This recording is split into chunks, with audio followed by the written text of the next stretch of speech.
दोस्तों, अथर्व एस्ट्रोलॉजी में आपका स्वागत है। बात करें वृश्चिक राशि के लिए 2023 जो नूतन वर्ष है कैसा रहेगा। तो भ्रमण देखें, हम ग्रहों का भ्रमण देखें। शनि, बृहस्पति और राहु केतु दीर्घकालीन समय में अपनी राशि को परिवर्तन करते हैं। तो इसके अनुसार ही मुख्यतः इनके अनुसार ही हम देखें कि कैसा रहेगा वृश्चिक राशि के लिए। वृश्चिक राशि के लिए लग्नेश मंगल है और जो शनि की स्थिति देखे तो अभी जो डाइवर्स थे वो अच्छे थे, शुभ थे, क्योंकि शनि पराक्रम भाव में थे। शनि पराक्रम भाव में थे, इसका मतलब पराक्रम बड़ा, आपकी जो प्रेस्टीज है, इमेज है, वो अच्छी रही। अब जब 17 जनवरी से शनि का भ्रमण होगा, शनिदेव तृतीय भाव से चतुर्थ भाव में आएंगे, यानी वृश्चिक राशि के लिए ढैया प्रारंभ होगी। और बृहस्पति की स्थिति देखें, वृश्चिक राशि के लिए बृहस्पति उत्तम ग्रह है, सर्वोत्तम ग्रह बृहस्पति है, क्योंकि सेकंड और फिफ्थ हाउस के मालिक हैं। अब बात करें राहु की, तो राहु अक्टूबर तक वृश्चिक राशि के छठे भाव में रहने वाले हैं और केतु जैसे कि द्वादश भाव में है। तो स्थिति का मूल्यांकन अगर हम करें तो जो शनि की ढैया लगेगी तो वो परेशानियां लेके आएंगी, क्योंकि शनि जब चतुर्थ भाव में आएंगे तब उनकी दृष्टि छठे भाव पे और 10वें भाव पे और राशि पर पड़ेगी।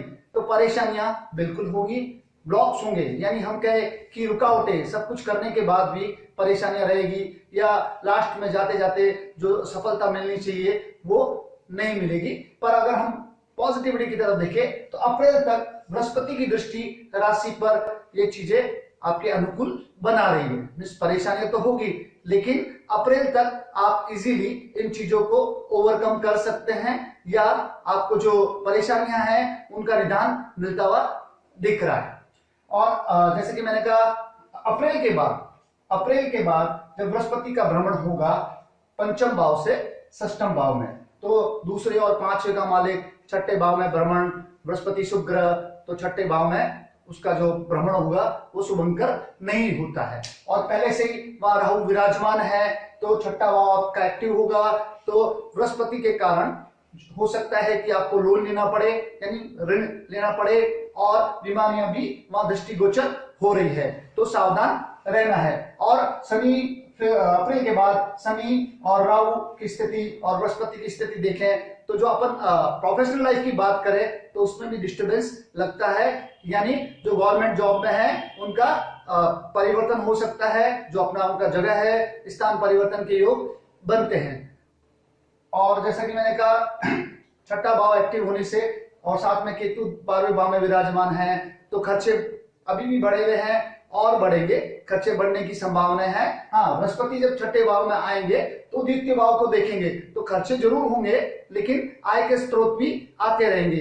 पर जो खर्चे होंगे वो काफी ज्यादा मात्रा में है, तो ध्यान से करें। और अगर पॉजिटिव बात की जाए, हमने कहा शनि की ढैया प्रारंभ होगी, लेकिन शनि चतुर्थ भाव में स्वराशि के होंगे, तो जो पैतृक संपत्ति से संबंधित मामले हैं उनमें आपको पॉजिटिव रिजल्ट्स मिलने की उम्मीद है। या हम कहे कि जो जमीन से संबंधित कुछ चीजें हैं तो आपको आपके फेवर में आ सकती है, विशेषतः जो पुरानी संपत्ति हो, पैतृक संपत्ति हो, उसमें आपको फायदा नजर आ रहा है। संतान पक्ष की ओर से देखें तो अप्रैल तक तो फिर भी हम कह सकते हैं बृहस्पति स्वराशि है, पर जब शनि 17 जनवरी से कुंभ राशि में आएंगे, पहले से राहु छठे भाव में है, तो ये पाप का त्रियोग में आएगा। तो वृश्चिक राशि वालों के लिए संतान संबंधी परेशानियां बढ़ने की संभावना है। तो संतान का स्वास्थ्य या उनका जो पढ़ाई है या व्यवसाय है उससे संबंधित चीजों में आपको ज्यादा चिंतन करना पड़ेगा, थोड़ी परेशानियां आ सकती है। और संतान उत्पत्ति के जो बात है, जो एक्सपेक्ट कर रहे हैं बेबी के लिए, उनको भी थोड़ा ध्यान रखना पड़ेगा इस वर्ष में, क्योंकि जैसे कि मैंने कहा पंचम भाव इफेक्ट हो रहा है। और अप्रैल के बाद पंचमी स्वयं छठे भाव में राहु, जो कि ब्लॉक केस देता है, यानी चीजों को रोकता है। तो संतान, वृश्चिक राशि के लिए संतान संबंधी परेशानियां दृष्टिगोचर हो रही है। लेकिन अक्टूबर के बाद में जब बृहस्पति तो यहाँ होंगे और राहु यहाँ भ्रमण करेंगे, तो हम कह सकते हैं कि परिणाम थोड़े सकारात्मक हो सकते हैं, क्योंकि लग्नाधिपति अति योग बनेगा, यानी जो योग बन रहा है लगन को राइज करने वाला बना है। और हाँ, बृहस्पति और छठे भाव में आने के बाद और केतु द्वादश भाव में है, तो जो लोग मेडिटेशन से रिलेटेड हैं, योग से रिलेटेड है, उनके लिए बहुत ही अच्छा परिणाम आएगा। या हम कहें जो अध्यात्म क्षेत्र से जुड़े हुए हैं, अध्यात्म क्षेत्र में उन्नति करना चाहते हैं, उनके लिए परिणाम सकारात्मक रहने वाले हैं। तो कुल मिला के अगर इसको हम समराइज करें, ब्रीफ में करें, तो पैतृक संबंधी यानी पैतृक जो हमारी प्रॉपर्टी है उससे संबंधित चीजें सकारात्मक दिख रही हैं। प्रोफेशनल लाइफ में स्थान परिवर्तन के योग है, और जो अपने हायर अथॉरिटीज है उनसे अच्छा बना के रखिए।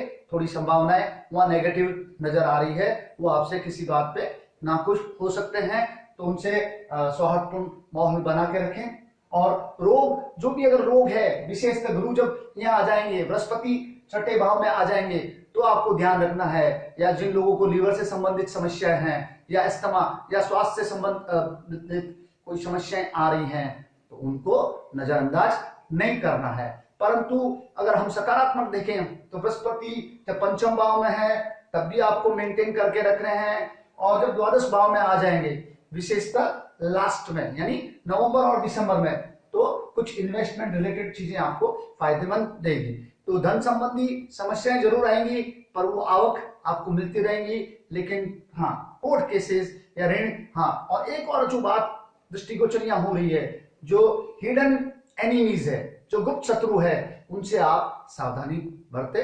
और बृहस्पति आपको काफी हद तक यहाँ बल दे रहा है, शनि की डैया है, तो शनि के डैया का आप उपयोग कीजिए, शनि चालीसा का पाठ कीजिए। और वस्तुतः जो कि वृश्चिक लगन है, तो मंगल लगने से हनुमान चालीसा का नियमित पाठ करें। डैया है तो शनि का, जैसे मैंने कहा, शनि चालीसा का पाठ करें, शनि संबंधित दान जरूर करें। और वर्ष पर्यंत आप बृहस्पति, जैसे मैंने कहा कि आपको राशि में काफी अच्छा रहता है वृश्चिक राशि के लिए, तो विष्णु सहस्त्र नाम का पाठ आपको हमेशा करना चाहिए। तो ये जो मैंने आपको उपाय बताए हैं और जो सावधानियां रखने को बताइए, वो कीजिए। आपका वर्ष मंगलमय हो। अभी तक आपने अगर मेरा चैनल सब्सक्राइब नहीं किया है तो सब्सक्राइब कीजिए और वीडियो को शेयर कीजिए, जिससे कि जो आपको ये ज्ञान है और ये साल कैसा रहेगा वृश्चिक राशि वालों के लिए, वो पता कर पाए। धन्यवाद।